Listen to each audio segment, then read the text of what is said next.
फडणवीस सरकार निष्क्रिय असल्याचा आरोप करत विरोधी पक्षांनी मुख्यमंत्र्यांच्या आजच्या चहापानावर बहिष्कार टाकलाय। मंत्र्यांचा मराठवाडा दौरा म्हणजे दुष्काळी पर्यटन असल्याची टीका विधानसभेतील विरोधी पक्षनेते राधाकृष्ण विखे पाटील यांनी केली आहे। सरकारचं आर्थिक नियोजन फसलंय, राज्य दिवाळखोरीकडे वाटचाल करत असल्याचा आरोपही त्यांनी केलाय। तर विधान परिषदेतील विरोधी पक्षनेते धनंजय मुंडे यांनी दुष्काळाच्या मुद्द्यावर सरकारला टार्गेट केलंय। दुष्काळ दाबण्याचे आदेश सरकारनं अधिकाऱ्यांना दिले आहेत काय असा सवालही त्यांनी केलाय। सन्माननीय जयंत पाटील साहेब,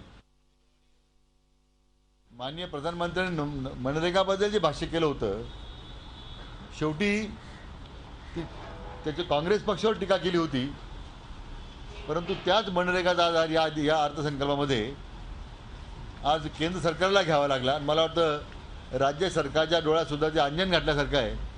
आता मनरेगाशिवाय आता पर्याय नाही, तरच लोकांचं स्थलांतर थांबेल, लोकांना उत्पन्न साधन मिळेल, दोन पैसे हाताला मिळतील, लोक गाव सोडून जाणार नाहीत।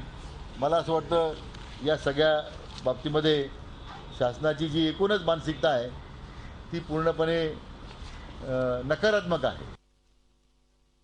जाणीवपूर्वक सरकारने प्रशासनाला सांगितले का काय की हा दुष्काळ दाबा, दुष्काळाची परिस्थिती मुंबईपर्यंत येऊ देऊ नका, आणि दुष्काळावर जे दुष्काळ जाहीर झाल्यानंतर नियमाने खर्च करावा लागतो, त्यामुळे सरकारच्या तिजोरीला अडचण येईल का काय म्हणून दुष्काळ दाबल्याला बरा, हे स्पष्टपणे आजच्या या पूर्वसंध्येच्या पत्रकार परिषदेमध्ये मला सरकारवर आरोप करायचा आहे की आज सरकार दुष्काळ दाबत आहे।